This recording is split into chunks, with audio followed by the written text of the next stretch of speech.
Assalamualaikum warahmatullahi wabarakatuh. Kembali lagi bersama saya dengan Muhammad Farhan Harbi, bersama dengan teman-teman saya Agi Nopita dan Nur Inayah Wulandari Putri. Pada video kali ini kami akan membahas tentang language and disorder atau bahasa dan kelainan. Sebelum kita masuk pada inti pokok pembahasan pada video ini, yaitu tentang bahasa dan kelainan, pertama kita harus mengetahui apa sebenarnya itu bahasa. Jadi bahasa itu merupakan medium bagi manusia untuk saling berinteraksi dengan manusia lainnya, di mana interaksi antar sesama manusia merupakan suatu hal penting dalam sebuah kelangsungan hidup manusia.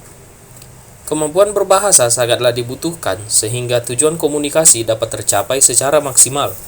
Namun, tidak semua manusia memiliki kemampuan berbahasa pada umumnya, atau dapat dikatakan mengalami gangguan bahasa atau dikenal juga dengan istilah language disorder. Kemudian kita melihat apa itu language disorder atau gangguan bahasa. Secara umum, language disorder atau gangguan bahasa merupakan salah satu jenis gangguan komunikasi di mana seseorang dengan language disorder memiliki kesulitan secara terus-menerus dalam menggunakan dan memahami bahasa secara lisan, tulisan, maupun bahasa isyarat. Individu dengan language disorder cenderung memiliki riwayat genetik yang juga mengalami language disorder. Untuk mencapai kemampuan berbahasa, diperlukan terpenuhinya beberapa elemen berikut, yaitu lengkapnya sistem penginderaan, lengkapnya sistem syaraf pusat, kemampuan mental yang cukup, kestabilan emosi, dan pajanan pada bahasa. Language disorder juga berkaitan erat dengan perkembangan syaraf seperti gangguan lainnya, seperti gangguan belajar spesifik atau melek huruf dan bentuk, gangguan perhatian defisit atau hyperaktif, gangguan spektrum autism, dan gangguan koordinasi perkembangan lainnya. Type of language disorder. Language disorder dapat diklasifikasikan ke dalam 3 bagian berdasarkan pemahaman bahasa. Yang pertama yaitu receptive language disorder. Gangguan bahasa reseptif dapat diperoleh atau perkembangan yang paling sering atau yang terakhir ketika perkembangan kesulitan dalam bahasa lisan cenderung terjadi sebelum usia 3 tahun. Biasanya gangguan tersebut disertai dengan gangguan bahasa ekspresif. Ciri-cirinya yaitu penggunaan kosakata yang terbatas, kemampuan komunikasi sosial yang buruk, kemampuan untuk ragu-ragu dalam bertanya, berpindah-pindah topik pembicaraan, serta selalu mengulang-ulang sesuatu namun tidak spesifik. Yang kedua yaitu expressive language disorder. Tidak seperti mereka yang memiliki gangguan bicara, masalah dengan gangguan bahasa ekspresif tidak hanya berkaitan dengan suara dan artikulasi, tetapi juga pada pembentukan mental bahasa itu sendiri. Gangguan bahasa ekspresif dapat terjadi selama perkembangan anak atau dapat diperoleh. Akuisisi ini biasanya mengikuti perkembangan neurologis normal dan disebabkan oleh sejumlah penyebab seperti trauma kepala atau iradiasi. Ciri-cirinya yaitu mereka menghadapi kesulitan dalam memperoleh informasi dari pembicaraan lisan, kemudian tidak bisa mendeteksi gangguan dalam komunikasi, kemudian tidak dapat memahami humor atau lelucon, kata kiasan atau pembicaraan secara abstrak. Terakhir yaitu dapat membolak-balikan suara atau merusakkan pengucapan suara huruf yang serupa. Ketiga, expressive receptive language disorder adalah gangguan komunikasi di mana area komunikasi reseptif dan ekspresif dapat terpengaruh dalam berbagai tingkat, dari ringan hingga parah. Anak-anak dengan gangguan ini mengalami kesulitan memahami kata dan kalimat. Gangguan ini diklasifikasikan oleh defisiensi dalam perkembangan bahasa ekspresif dan reseptif yang tidak dikaitkan dengan defisit sensorik, defisit intelektual nonverbal, kondisi neurologis, deprivasi lingkungan, atau gangguan kejiwaan.